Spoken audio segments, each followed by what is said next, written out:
So in this program, I'll be creating 3 thread subclasses.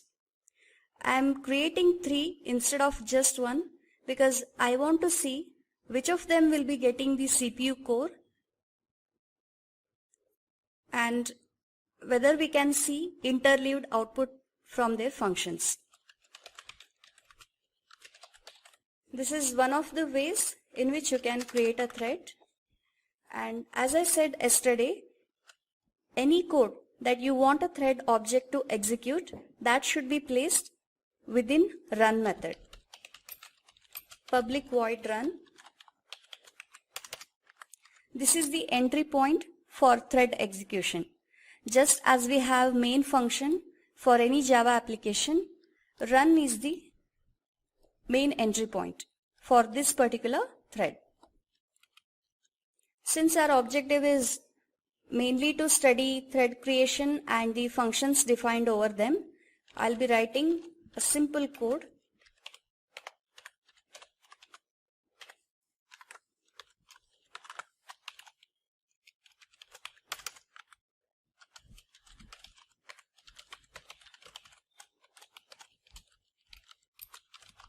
I'll mention the class name so that it is easy to differentiate between output from different thread subclasses.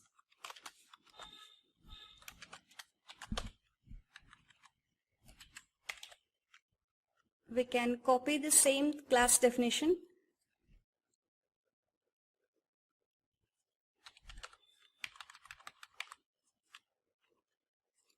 Second thread class and one more.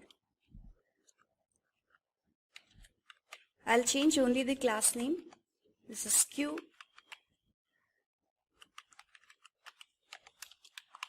And third one is class R.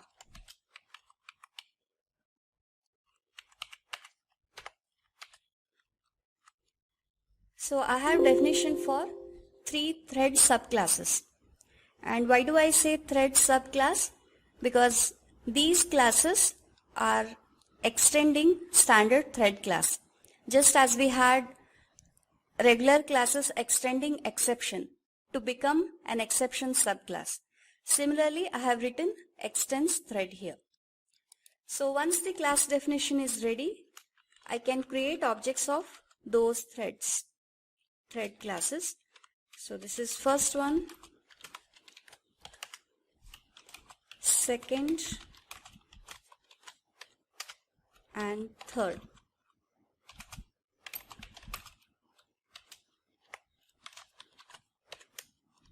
And how do we activate a thread? What is the function?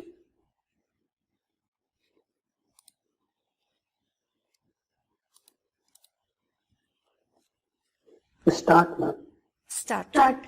Correct. Though we have method name as run within the class definition, since you want this object to be treated as thread, you want to activate it as a thread object.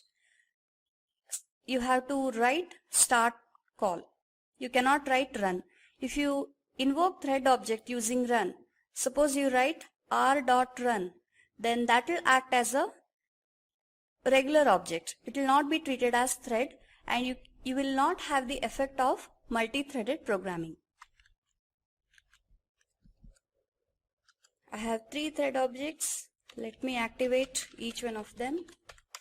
p.start, q.start, and then I have r.start.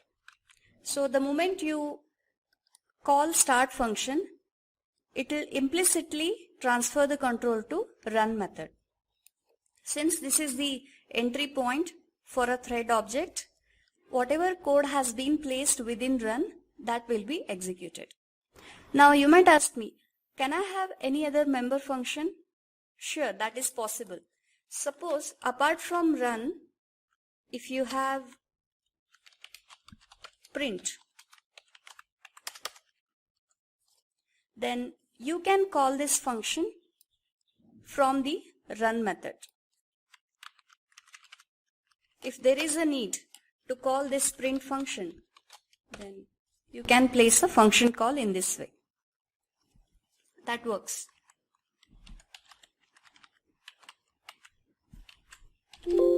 Right now we will focus only on run method and the way threads execute and their output is seen on the screen.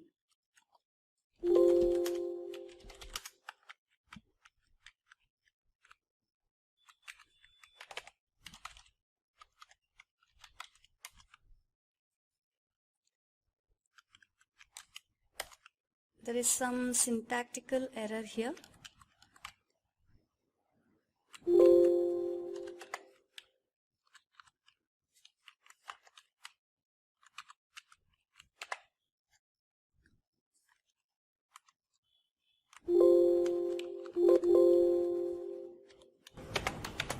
One curly brace was missing.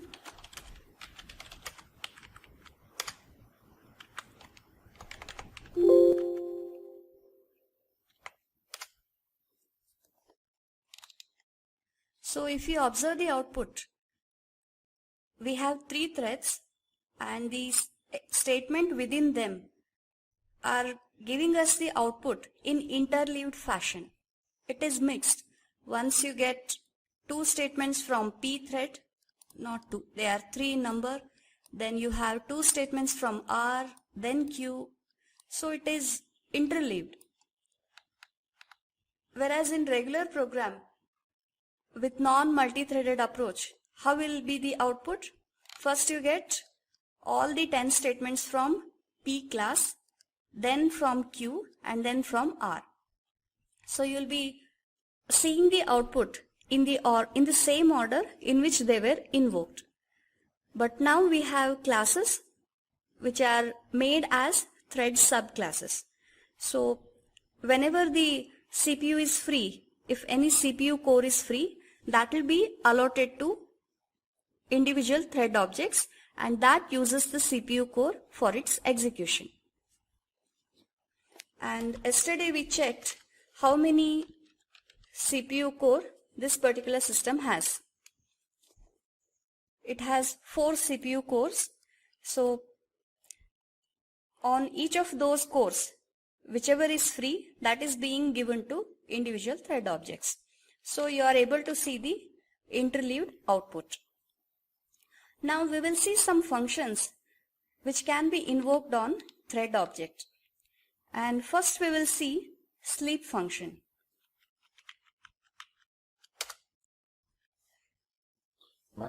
Yes? In real world problem, where is multi-thread programming used?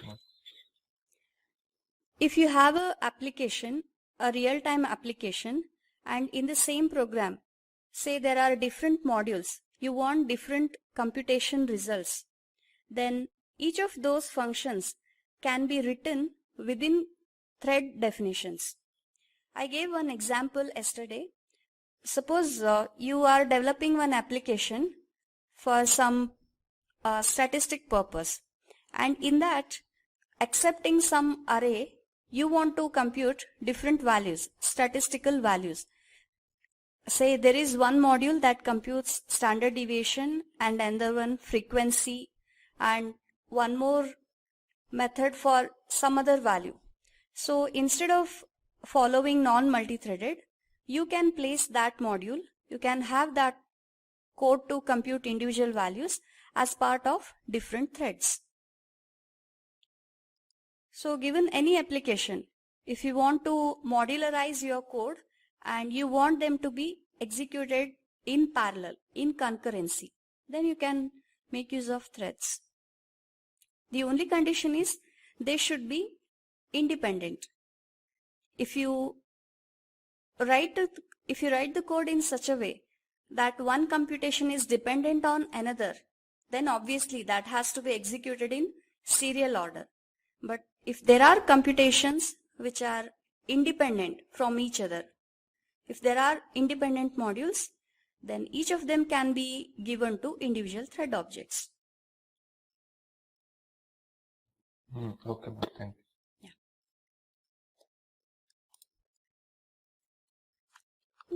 Recall the life cycle diagram of a thread, and we know that initially thread will be in new state. The moment I create a thread, it is said to be in new state. It's a newborn thread. And invoking start method will activate it. Now the thread is active. It may not be executing right now. However, it could be ready to execute. It's in the queue waiting for the allocation of CPU code if it's busy. And from active state, it could go to inactive state. There are various functions. We had mentioned sleep, wait, and notify. Now we will see how can we deactivate a thread and make it transition from active to inactive state. Now I want to inactivate thread queue for some time. Say the moment value of I reaches 4, it should go to sleep.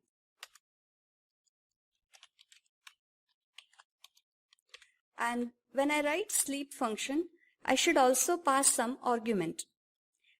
Its duration.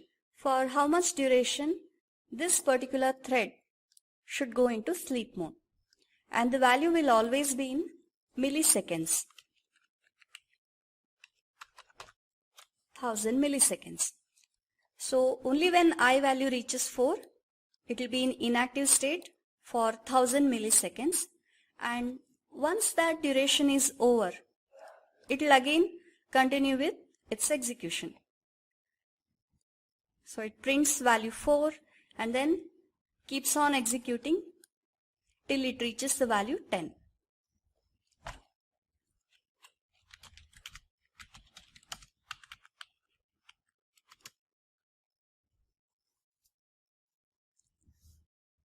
Compiler has displayed one error which says unreported exception, interrupted exception. So it should be caught or declared to be thrown. Now let's understand why can't we write sleep function without handling any kind of exception. Whenever a thread is in inactive state, it doesn't make sense to communicate with it from any other module. Suppose you take one simple example. If a person is in sleeping mode, if he is asleep and he is not conscious, no matter what instructions you give, no matter what confidential matter you convey, it serves no purpose. He'll not be in a state to receive that input, correct? So assume when this thread is in inactive state, you try to communicate with it from some other module. That leads to abnormal situation. It is not in a state to receive any kind of input. It is inactive. So for that reason, this might throw exception. Hence, whenever you make use of sleep function, you have to enclose it within try catch. You place it in try block and also place one exception handler.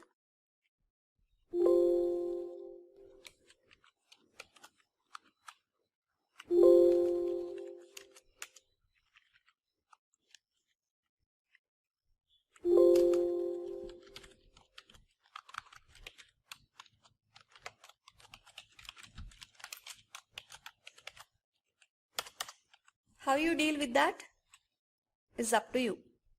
But this is mandatory. Once a thread is in sleep mode, it is not in a state to accept any input. So if you try to interact with it, if any signal is sent, it leads to exception. And that is called interrupted exception. You can write the exact name here, but since this is a superclass, I am writing the superclass name.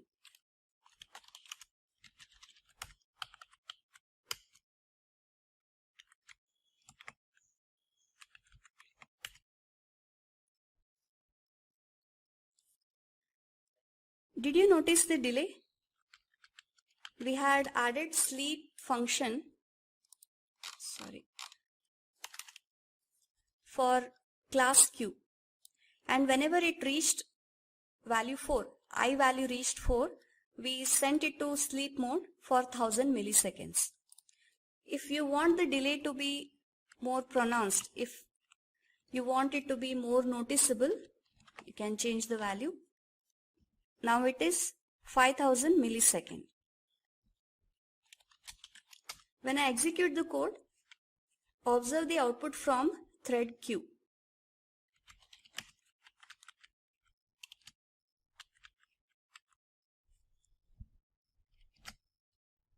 There is delay.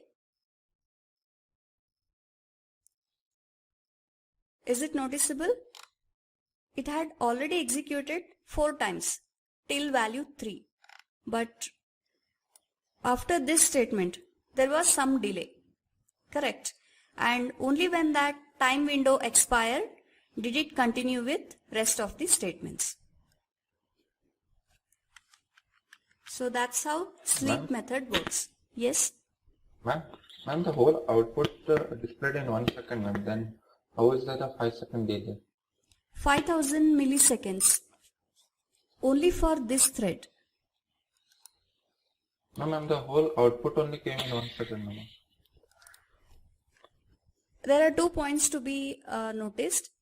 This sleep will not affect the execution of any other threads.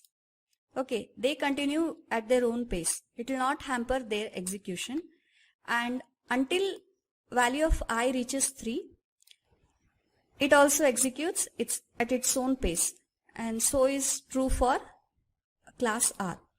And only for class Q object, only for thread Q, you notice 5000 milliseconds.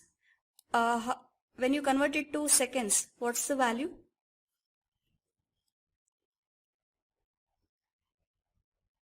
Five seconds.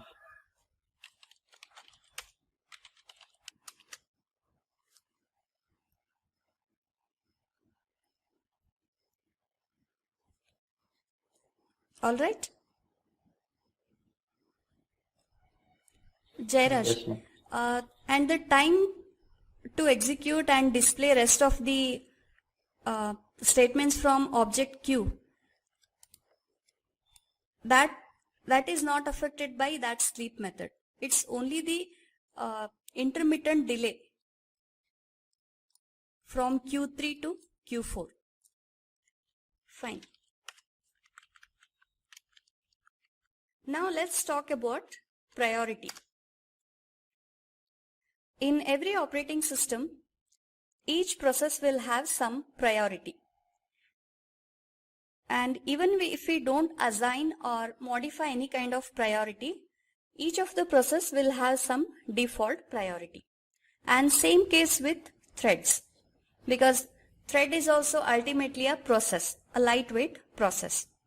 So right now I have not assigned any kind of priority for these threads, and their default value is fixed. They have some normal priority. Now we will see what is the range of priority for Java threads.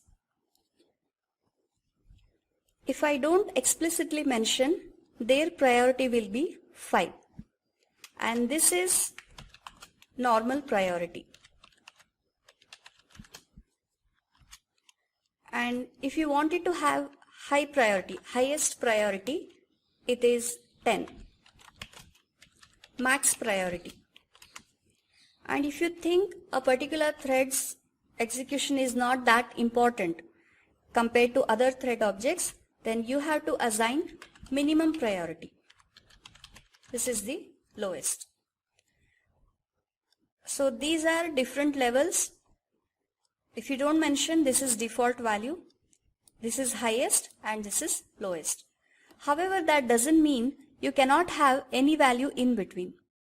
You can assign the values 2 to 9 also. Now let's see what happens to thread output when I assign different priority. and the assignment of priority to individual thread objects, that should happen within main function. Once I create thread objects, I want to give highest priority to thread R dot set priority. Either you can directly write value 10, or you can also write that field value R dot set priority thread dot max priority. Here you are explicitly writing the value, whereas if you write in this way, the Java runtime system knows that this field, it corresponds to value 10. So both are equivalent. Now, without this priority, any of them would be executing in interleaved fashion. However, now that this has highest priority, its execution is given more importance. Let's check how does that get reflected in the output. I will comment this out, this sleep command.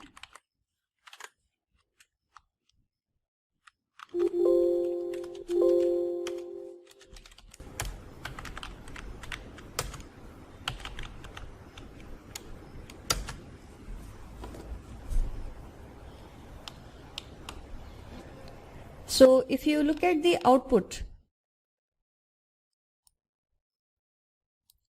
R has completed its execution before other threads. Now you will be having one question. If R is of highest priority, then why is that its output is mixed with other threads? It should be such that output from R, all those 10 statements should be displayed first. Correct? Some of you will be having that question. Why is that I am getting to see output from P, output from Q? Why it is being printed so? Why do I have mixture of output from different threads? Why not just R? Now for this, you need to understand that the output is, the way output is displayed on the screen, it also depends on number of cores. A few minutes ago, we checked the number of CPU cores on this machine. What was the number? Was it 1? 4. 4. Correct. There were 4 cores available on my system.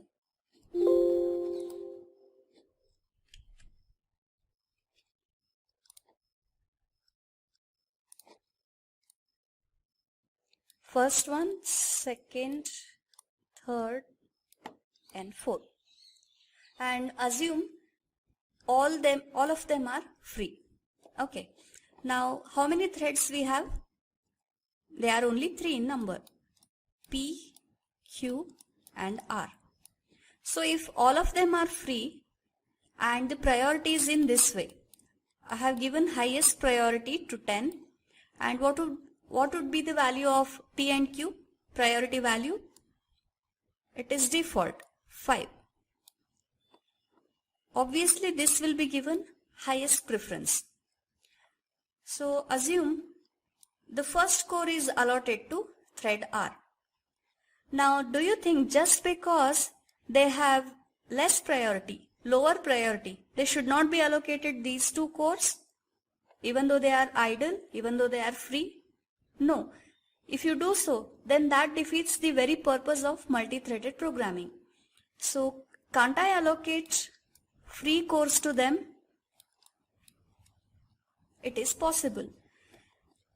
It's for this reason each of these threads, even though they have different priorities, they are carrying out their execution in parallel, in concurrency. In fact, if you have even one more thread, there is still space to accommodate that.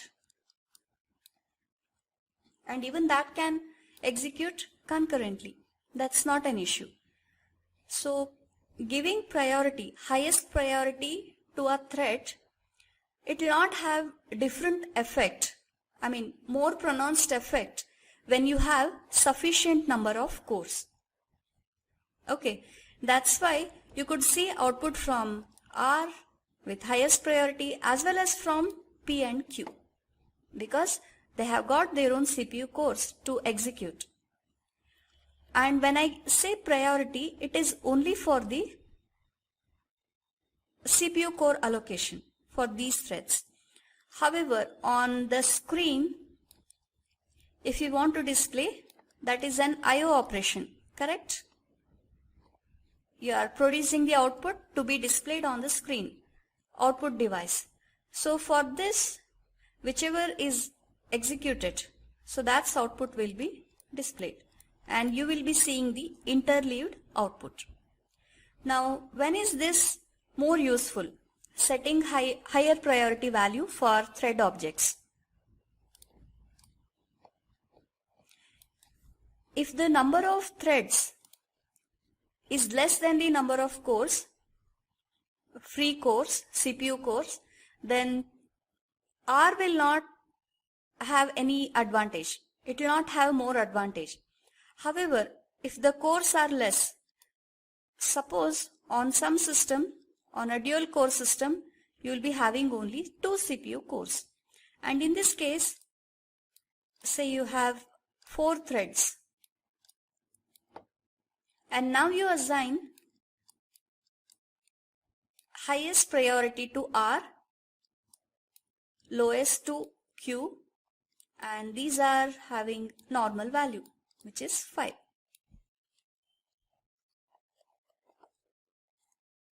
There are only 2 cores. So in this case, the Java runtime system looks at the priority value. Among 4 threads, this has the highest priority. So without fail, it allots the free CPU core to R. And then you have T and S with equal priority value. So among them, whichever has begun first, that will be allotted. And Q has the lowest priority, that will complete its execution in the end. However, since R is having value 10, its execution completes first before rest of them. Does that make sense?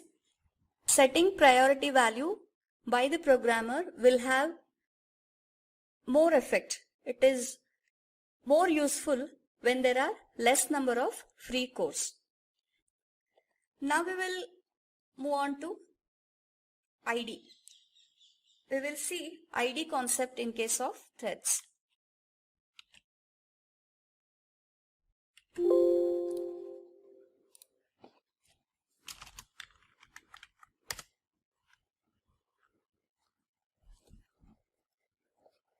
Every regular object is identified using object reference variable, PQR. In case of threads, each of those threads will also be assigned ID. And ID is an integer value associated with each thread. Now, in our program, I want to see the ID value for individual threads. In order to fetch that value, all that you need to do is, within a print statement, call a function getID. My thread ID is getID. We will paste the same function in each of the thread subclass.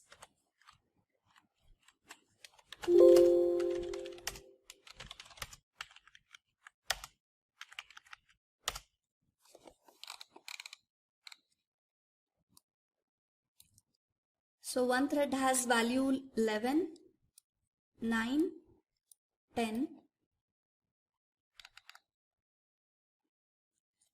Did I place it within for loop? It is being displayed so many times. Yes.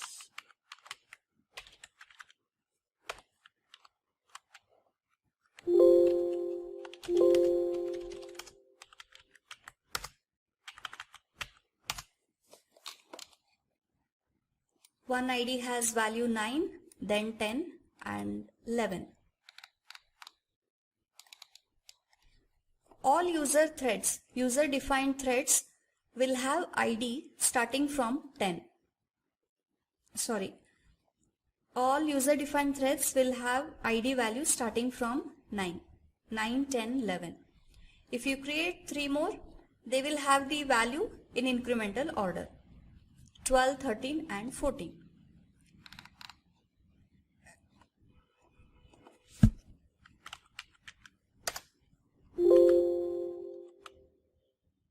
It might appear that since you have written extends thread only for 3 classes, you think there are only 3 threads defined in this program.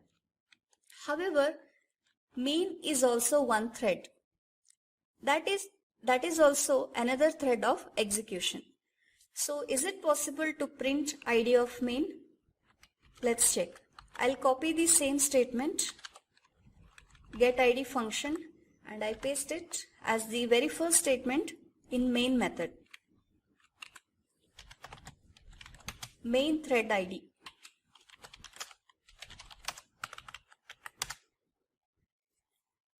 Same statement and the function is also same, get ID.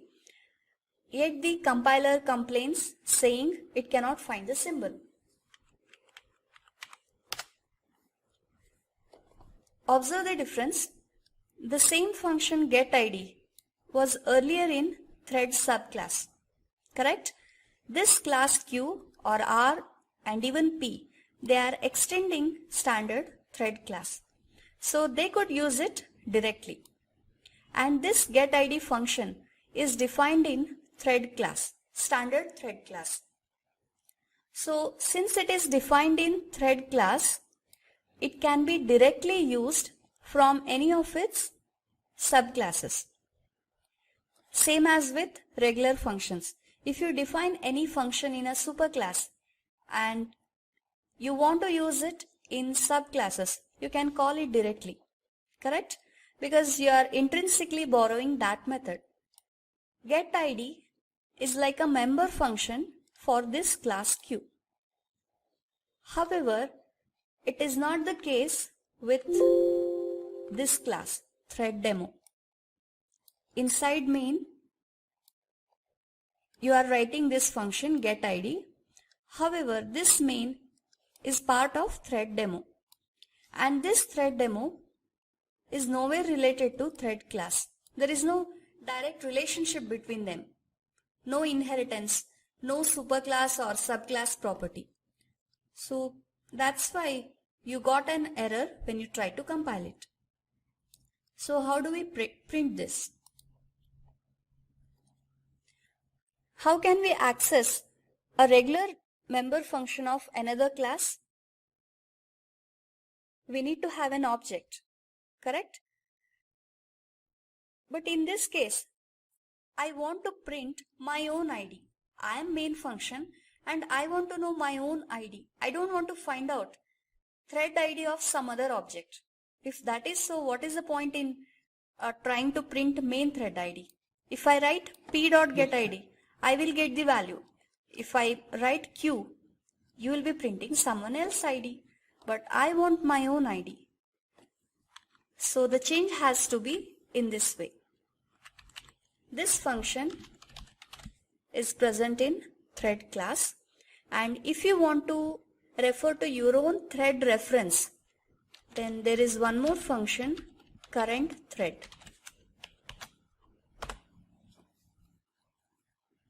And on your own instance, your own thread instance, you will be invoking getID function. This is fine. Earlier you were trying to access member function of non-related class. That's why there was compilation error. So with this change, Let's check what happens to compilation. Error is gone. Yes, here is what we wanted. Main thread ID is 1 and other 3 have values as 9, 10, 11. Whenever you try to print main thread ID, its value will always be 1. And user defined thread IDs shall start from 9. Now I want you to find out why is there a gap of 8 values. What happens to the values 2 to 8? Are they skipped altogether, or are they special values reserved for special methods? Find it out. Refer the documentation and see what is the status of those values. Thread ID 2 to 8. So that's it for today's class. So you should be thorough with first method of creating thread. You try these exercises, you execute and see the effect of priority depending on the number of cores on your system, and compare it with another classmate who has different number of cores. So that will make the concepts clear.